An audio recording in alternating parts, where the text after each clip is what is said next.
Loh kula itu karena hidup dengan istri saya sama anak saya. Jadi yang ngurus anak saya sendiri.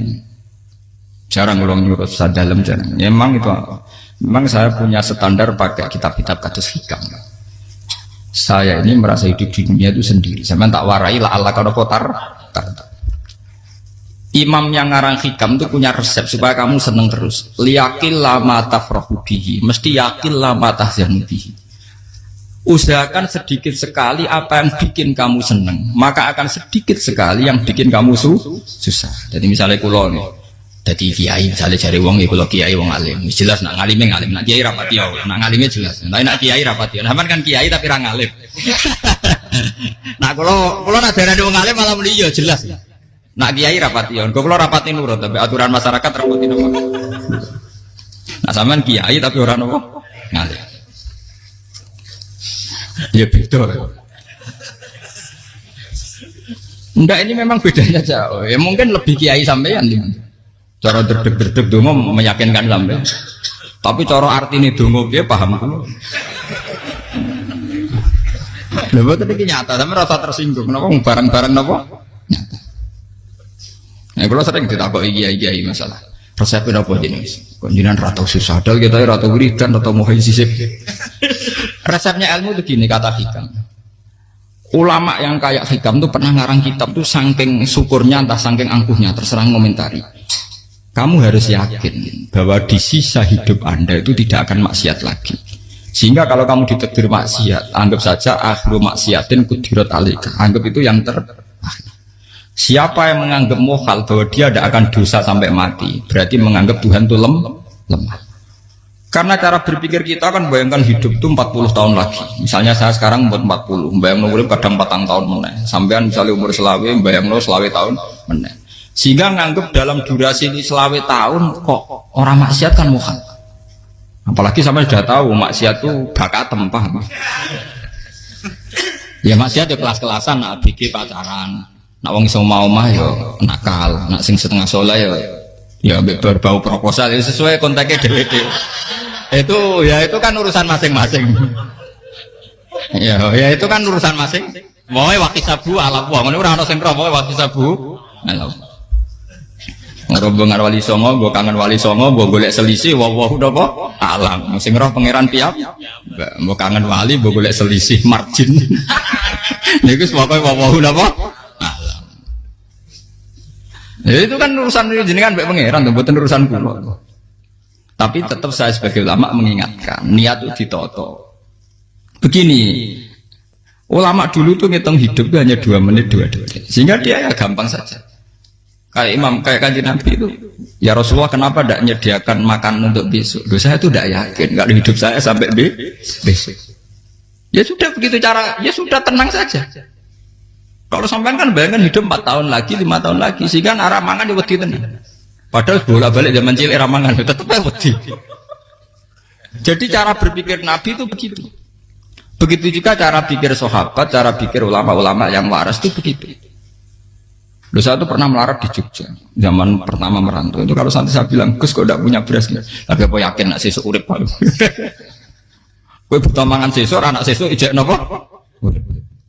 Cara berpikir ulama itu begitu. Sehingga melihat maksiat juga gitu. Alhamdulillah aku ijek urip 1 detik, 2 detik, 2 menit. Sehingga hidup. Dan itu sudah cukup untuk lafadzkan la ilaha illallah. Makanya kata ngarang hikam, betapa murahnya Allah. Surga itu hanya bisa dibeli dengan 2 menit. Karena surga itu senilai la ilaha illallah. Miftahul jannah la ilaha illallah. Itu cukup 1 menit. Berarti surga itu regane mau 1 menit. Dan karena dia nganggap hidup itu 1 menit ke depan, la ilaha illallah, ya sudah. Dia ngitungnya hidup itu per menit. Kalau sampean kan enggak, per 10 tahun, per 20 tahun. Sehingga kriminal betul, cara pandang sampean itu kriminal betul. Sehingga bayang kudu di duwe, kudu di bojo, nak kiai kudu di pengaruh. Nah kalau saya enggak. Saya meskipun enggak sehebat itu, tapi mewarisi keilmuan mereka. Jadi misalnya saya jadi ulama, itu bayang di santri musito. Islam pokoknya ke Ahmadiyah ya gitu saja. Ya pokoknya sudah gitu. Orang bayangno santri sing pampinan takwa khusyuk salam tempel demen gelo, demen apa? Lo tanyakan santri-santri saya itu mungkin belum pernah nyuri istri saya bikin kopi. Bisa dihitung. Karena saya itu sederhana saja. Misalnya saya pergi dari Jogja ini yang nyata salam, bayangno bojo wis maca gawekno kopi, bukakno lawang malah kecewa. Seperti umumnya orang kan gitu. Semerantau ada gak ngebojoku nyuambut, digawekno kopi, digodhogno banyu hangat teman, bareng teko bojone wangep kukur-kukur. Karena tarifnya dia ideal, maka mudah kecewa kalau itu tidak terjadi. Nak kula mboten, sebayangno kaya Jogja, ibu juku cek utuh Islam, nak sholat 5 bulan ya sudah gitu. Pakai standar-standar yang minimalis. Saya dari rumah bangun sampai ngaji ya, pokoknya melek, terus ya sudah nak sholat demadem nopo, mulanya sudah gitu. Andai kan saya pakai standar maksimal, maka akan mudah kecewa. Rasulullah juga begitu. Rasulullah itu ngadepi Sayyidah Aisyah, itu ya begitu, ngadepi Hasan Husain. Sehingga tidak ada cerita Nabi mudah kecewa, betul. Karena Nabi bayangkan anak istrinya itu ya minimalis sekali, urusan dunia loh maksudnya minimalis sekali. Misalnya Nabi pagi-pagi tanya, ya Aisyah apa ada sarapan? Enggak ya Rasulullah, ya idzan asumu, kalau itu saya puasa. Kalau sampean usul-usul ora digekno kopi wong wedok opo? Itu kan repot. Muni-muni itibak sunnah Rasul tapi enggak pernah sampean mendekati sunnah napa? Rasul. Sehingga ya tenang saja Nabi. Saya tuh alhamdulillah bisa niru dalam gitu-gitu tuh bisa. Makanya ini kiai muda paling jauh. Banyak kiai yang sepuh itu kalau urusan gitu konsultasi sama saya. Gus resep apa kain? Ini kula resep era dekarep. Juga saya tidak pernah bayangkan apa tanggaku seneng aku atau orang sing ngaji aku kecewa, tidak pernah bayangkan. Sampai itu kan makhluk, tidak penting. Kecewa tidak kecewa itu tidak benar. Saya itu orang alim, ngerti ini warido kamat lubi, ora warido kum. Yang tak gulai ridane pengiran, ridane sing ngaji, ridane konsumen. Itu apa? Makhluk tidak penting. Itu harus dilatih. Harus apa? Sehingga orang itu kalau biasa sholat, maksudnya biasa takluk ya Allah, mesti la Allah katardo, mesti gampang puas. Karena dia iktifak ngalap cukup be Allah Subhanahu wa ta'ala. Saya sebagai manusia juga sering ditangisi istri. Misalnya saya sering ke Jogja sendirian. Nak ninggalan nopo, ninggalan ibu milih pengiran. Misalnya mati ninggalan ya paling aku mau ngapes nih suara. Paling uang nangis gue kegiatan. Bukan Pak. Ingin saya bahwa konstitusi ulama itu masih iktimat Allah. Kalau kita kan enggak. Cara berpikir kita ngaji itu ideal sing ono podium, sing ngaji kelaminan takwa kabeh, ketunan kaji kabeh, diluk kabeh. Kita akan pakai standar-standar yang dengan asumsi kita. Padahal Nabi di zaman sugeng al iman hahuna wa yusiru ila qalbihi sadrihi salah. Iman itu urusan hati. Komitmen sampean be Allah Subhanahu wa ta'ala. Nah ini resepnya. Makanya kata hikam liyakillah mata frohubi, mesti yakinlah mata sedibi. Sedikitlah kamu gembira dengan satu hal, nanti akan sedikit kamu yang kecil. Artinya misalnya kados kula sebagai ulama seneng kula nu kok ijek iman, ya nggak kayak wong awam. Ya sudah gitu. Jadi misalnya suatu saat kula jatuh, yang ngaji saya gak seneng dadi kumpeding. Wong sing seneng kula bubar kabeh. Kula ora susah, miskola darah bener. Gus saiki jenengan ora sing seneng. Ya tenang saja. Sing ora seneng ya makhluk ora jelas. Dan status mereka tetap la yadurru wa la yang ini harus dilatih. Sehingga Nabi itu ya meskipun beliau itu perang, sahabatnya meninggal ya tenang saja. Nabi cara berpikir yang meninggal mereka mati syahid, yang masih hidup dianggap berpotensi melakukan kebaikan.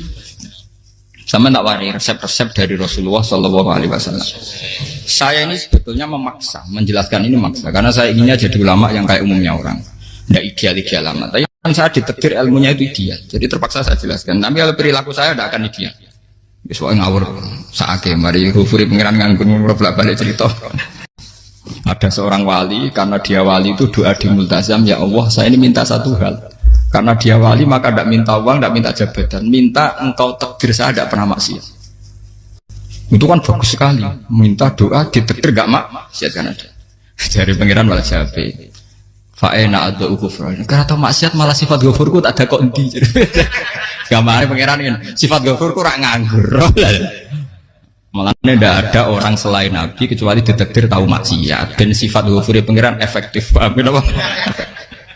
Lah sampean kan ghafure mbok nggo kabeh. Dadi karek sadidul iqab. Karena maksiate sampean sering. Jadi sifat ghafure wis berlaku aktif. Saya karek nunggu sifat sadidul iqab. Paham ya? Itu beda dengan wali-wali. Sifat sadidul iqab mau aktif, mereka tidak punya dosa. Malah pangeran bingung gak kok sifat ghafure. Apa tak dakoki ghafur atau dosa. Didakoki sadid itu kok gak tau maksiat. Jadi pangeran malah sing bingung. Nak kowe ora tau maksiat ghafur kok tak dakoki. Kok ora tau maksiat, wong iku ora tau apa? Didakoki sadid itu kok gak mungkin atau maksiat. Lah pangeran ape dakok ghafur kan syaratnya dosa sik. Sampeyan kan walian. Ghafure wis dintekno. Keseringan kepake, paham ya? Karek nopo. Karek sadid itu. Ya itu memang standar Tuhan. Semua Quran itu kalau menyeritakan gitu. Nabi ibadi anni anal ghafurur rahim. Kawulaku ceritani aku ghafurur rahim, tapi yo ceritani wa anna adabi wal adabul alim. Jadi Nabi ibadi anni anal ghafurur rahim wa anna adabi wal adabul alim. Kalau Nabi Ibrahim Nabi Muhammad inna rabbaka lasari'ul iqab. Pangeran cepat nyiksane, tapi wa innahu laghafurur. Jadi dua sifat ini pasti aktif. Dan tentu ulama itu senang sifat ghafur itu ya meskipun aktif, tapi mereka tidak pernah ngambil fasilitas sifat nopo. Kalau baleni malih. Sehingga kayak Sayyidina Umar radhiyallahu anhu ketika beliau pertama jadi khalifah, ini cerita di kitab Hayati Sahabat. Pertama dia jadi khalifah, orang mengira dia akan ngomong hal-hal yang besar, visi besar tentang negara, visi besar tentang izzatil Islam wal muslim. Tapi ketika Umar pertama pidato begini, ayuhal muslimun ayuhan nas, ana, jari kata Sayyidina Umar, ana hulamun min bani Makhzum, akulu min kholati. Saya ini pemuda dari Bani Makhzum. Kecil saya bisa makan karena bulik-bulik saya punya kebun kurma yang kalau saya memanen diopahi beberapa biji. Dan itu menjadi kuti wahayati, menjadi saya bisa hidup. Terus wassalamualaikum warahmatullahi wabarakatuh. Orang itu penasaran semua. Orang jadi khalifah, pertama dibenem jadi Amirul Mukminin, pidatonya ngenang masa kecilnya ra kelar mangan. Kelare mangan mergo buruh bulike. Paham ya? Ngondoh kurma terus dikai tamarotin. Beberapa kurma sing dadekno iso. Dan itu saya pakai sampai ketemu Allah Subhanahu wa taala saya pakai. Misalnya sekarang saya mulya, misalnya kalau dibilang mulya, ya ono sing nyucup, ono sing husnudzon, ono sing hormat, macam-macam sawangane. Itu bodoh sekali kalau saya menikmati itu, bodoh sekali. Paling banter nikmati dicucup, dihormati itu apa? Tapi kalau nikmatnya bisa makan saat itu tuh nyawa. SBY jadi presiden prestasi, Gus Dur jadi presiden prestasi, tapi umpama presiden tetap mangan. Prestasi tertinggi ada bisa makan selisat dirumki gojogonyo. Makanya Umar mengingatkan. Sebetulnya nikmat tertinggi saya itu tidak saat saya jadi khalifah, saat itu kok aku iso mangan, cara gak aku mati. Paham ya? Jadi itu luar biasa. Kita ini kan menjadi angkuh karena ngitung nikmat itu yang besar-besar, punya prestasi, punya. Kalau saya enggak, ngitung nikmat itu kelar mangan gak mati, kan gampang. Sehingga saya tidak mudah kecewa karena tarifnya minimalis, gak gampang apa? Jadi misalnya kalau kapan-kapan kok berhubung, Gus ini Tuhan rasanya jangan ngeten-ngeten. Oh makhluk itu ya gak apa-apa. Kalau di status kiai kan seakan-akan ngomongnya sakral, seakan-akan mati. Tapi nak tak status, oh makhluk itu ngomong-ngomong ya sudah kan. Menjadi kan sudah distatuskan sebagai apa? Makhluk. Tentu makhluk statusnya la yadurru wala yang. Di sini ini penting orang-orang ahli tauhid tentu tidak punya kesusahan. Innal ladzina qalu rabbuna wa tsummas taqam. Itu mesti tidak ada kesusahan sama sekali. Misalnya ulama-ulama dulu mau mati ya tenang saja. Mati kedua itu mati paling menantang ya, menyenangkan sekali. Karena mati yang seru itu mati zaman Al-Adam. Misalnya saya kelahiran tahun 70. Tahun 40-50 kan belum ada saya, itu mati yang sejati karena Al-Adam. Kenapa? Al-Adam tidak ada.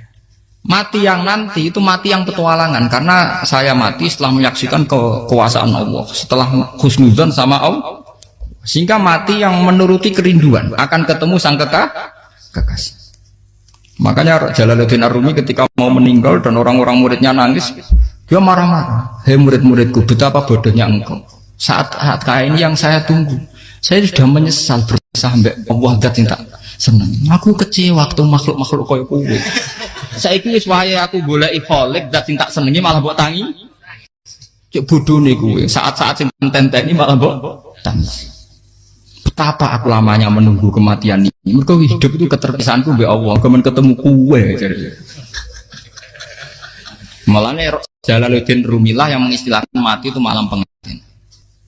Makanya fal'an awan sirok minkum wa awan wisol habibi.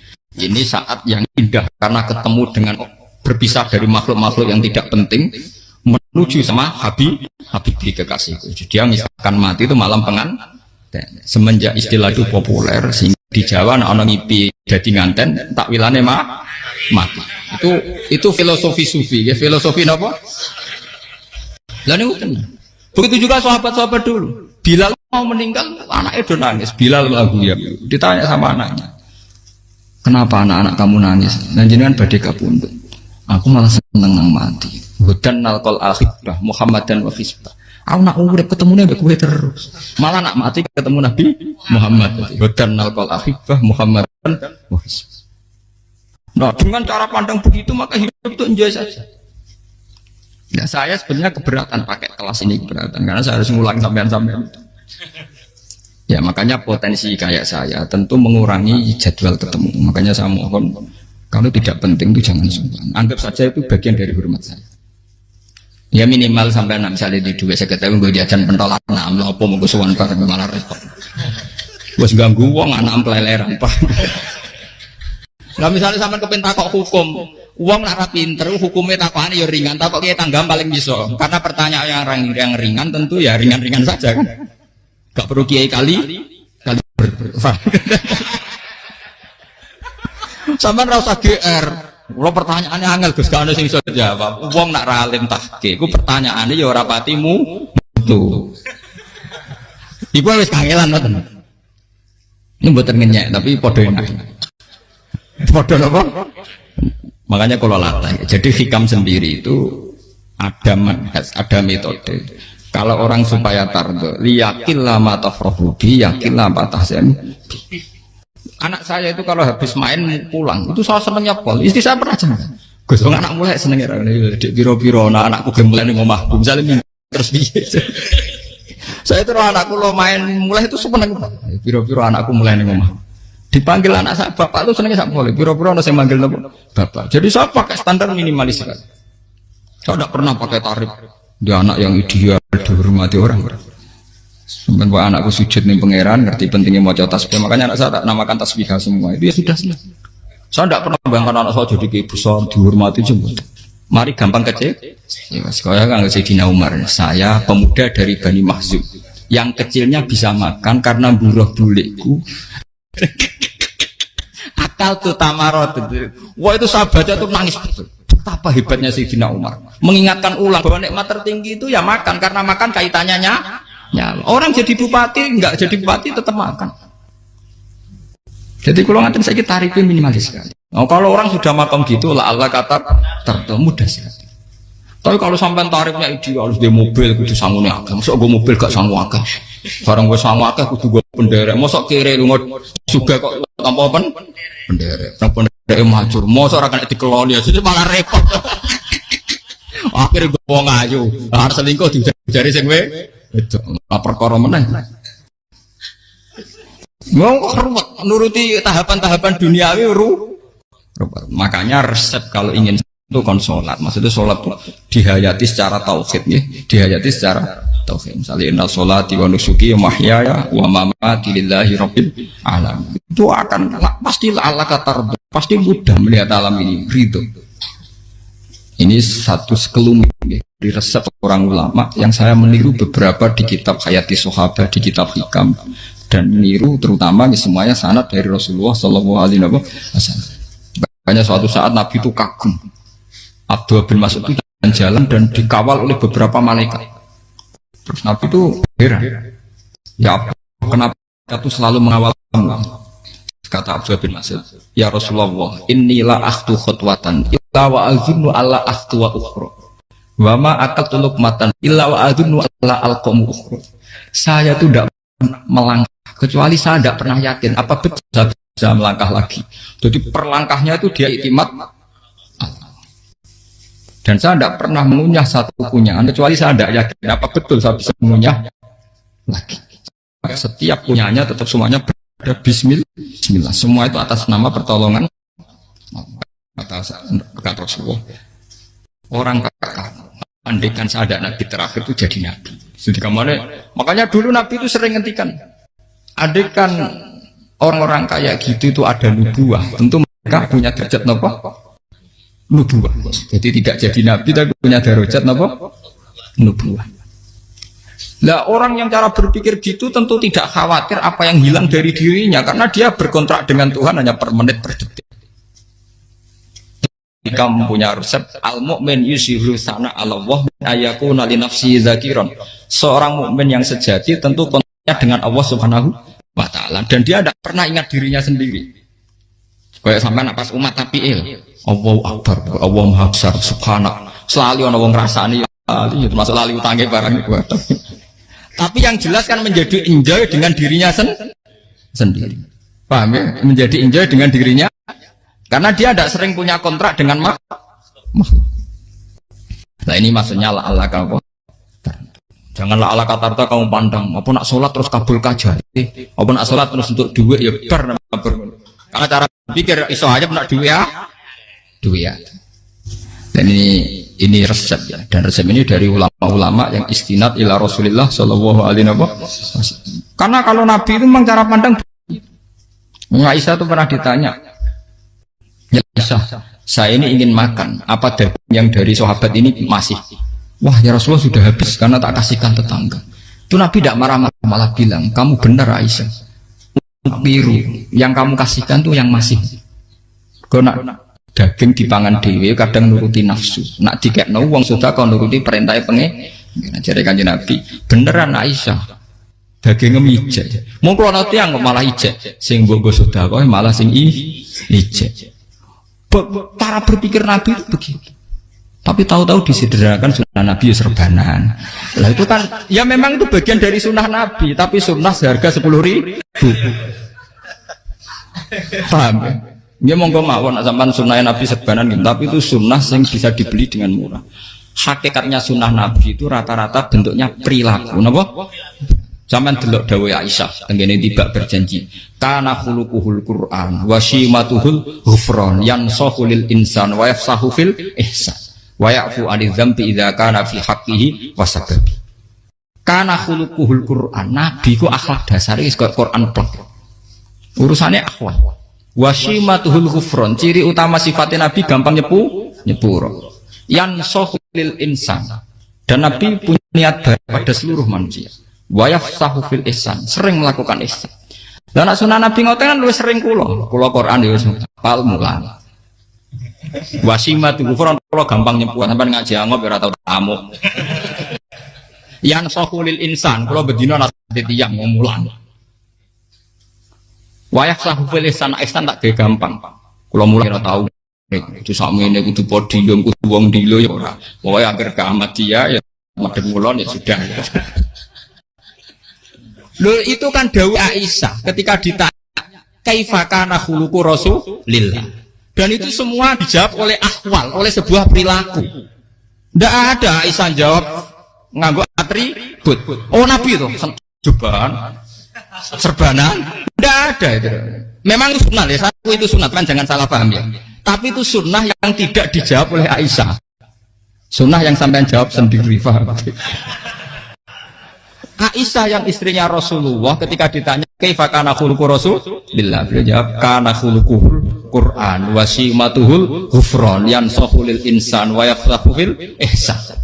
Semuanya akhwal wa ya'fu 'anil dzambi idza kana fi haqqihi wa sababi wa idza dia haqqu wa lam yakun li ahadi marra'ahu badihatan haba wa idza ta'ahul miskinu ajaba yaqulul haqqa walau kana murra wa la yutmiru lil muslimin hisau walau. Semuanya itu akhwal, satu perilaku sosial. Saya ngakui kalau serbanan sunat, ya saya ngakui. Tapi sunnah plus karena saya mewakili yang akhwal tadi, yang apa? Lah mungkin untuk sampeyan, monggo kalau untuk ngisi sunnah. Tapi mbok ya adil itu. Ini bukan kritik mboten nggih. Yang meyakini serban sunat kan sudah banyak dan itu bagus. Tapi cobalah juga meyakini ahwalu Rasulillah. Makanya mansana sunnatan itu rata-rata ulama maknani siapa yang ikut sunnahnya Nabi. Rata-rata ulama nafsir ahwalu Rasulillah wa af'alu. Perilaku sosial Rasul. Makanya terusannya wa idza ja'ahul miskinu ajabah. Kalau dipanggil orang miskin ya datang. Ya maksudnya ada harus orang miskin manggil pas resepsi kawin boten. Misalnya ana wong melarat kuwi di sepeda motor, wong melarat iki yo ngeteroni puskesmas ya mbok terno. Wong melarat lara yo nukono misale apa minyak kayu putih mbok tekan. Ora kok ngerti-ngerti mbok urusan walimatul urus sing wajib piye. Payah. Lho lan wajal miskin wajib ora ana hadise urusan walimatul urus mboten. Kalau orang miskin manggil ya. Dalam riwayat hadis ya Nabi sering dipanggil orang miskin. Ya Rasulullah, mbok datang ke rumahku, ada apa? Terus ya Nabi, saya tuh ingin rumahku sing elek jenengan nanti salat teng mriku. Ya Nabi datang ya salat saja ya ora jaman. Fi ayyi makanin aradta an usolliya fi. Kamu di tempat mana kamu seneng salat teng mriki ya Rasulullah. Ya Nabi salat. Sing ngundang ya waras pisan. Kenangan mek Nabi kok mae dienggo salat Nabi. Ambean tahu tanggung kiai kon salat. Kon promosekno anakmu iku paham. Dia itu nggak nunggu kersane ketampi PNS waduh. Padahal kiai ini dia anak era PNS. Kalau dulu kan sahabat ngundang Nabi itu ya gitu. Ya Rasulullah, saya itu ingin sekali engkau sholat di rumahku. Fa'attakhidahu musollan. Kemudian tempat yang pernah engkau sholati mau tak pakai musola pribadi. Makanya masjid kiblat itu rumahnya sahabat. Karena dulu Nabi pernah sholat di satu tempat. Adalah ono perintah takhlilul kiblat itu di rumahnya sahabat. Itu sahabat dulu itu kalau ngaturin Nabi itu kenanya ingin Nabi pernah sholat di situ. Ya, ilmu ngeten ini muntah. Ya, untungnya nonton kulo, jadi ono sing eling-eling ya, Bang. Nah, teman kudu syukur ya. Artinya syukur ya. Orang kayak saya itu tidak usah sampean dikte-dikte ngikuti hukum adat. Kalau ngoten sampean gelo mergo kula ora iso teko, kula ya gelo perkarane ulama kok mbok atur. Makanya saya sering guyon cerita saya itu kalau di pasar Pandangan dulu itu anyaran boyong sering di pasar ditanya sama Gus wong alim kok di pasar piye aneh tuh ya aneh piye bodohnya al wong alim. Kadang masyarakat itu tidak sadar keanehan dirinya sendiri. Mereka enak saja merasa kalau orang alim ke pasar itu aneh. Mereka tidak sadar orang bodohnya al wong alim ya aneh. Enak saja mereka mikir sepi. Paham ini supaya sampean la Allah kan apa tar. Makanya untuk Rasulullah, Nabi itu sering ngendikan ana tamu hormati. Tapi etika mertamu di Rasulullah itu walakin idza du'aitum. Mertamu Nabi itu ditimbali. Walakin idza du'itum du'iya mabni majhul. Ketika kamu ditimbali fatwa. Jadi ya ayyuhalladzina amanu la tadkhulu buyutan nabiyyi illa ayyudzana lakum. Jadi untuk sowan Nabi itu nunggu dipang. Meskipun sahabat tuh rindu Nabi, tidak berani sowan ke dalamnya Nabi. Kalau ingin ketemu Nabi di barengno pas sholat jamaah, karena Nabi pasti keluar di Andai kan Nabi nerima tamu di rumah, ora sida dadi Nabi. Aman nampa tamu.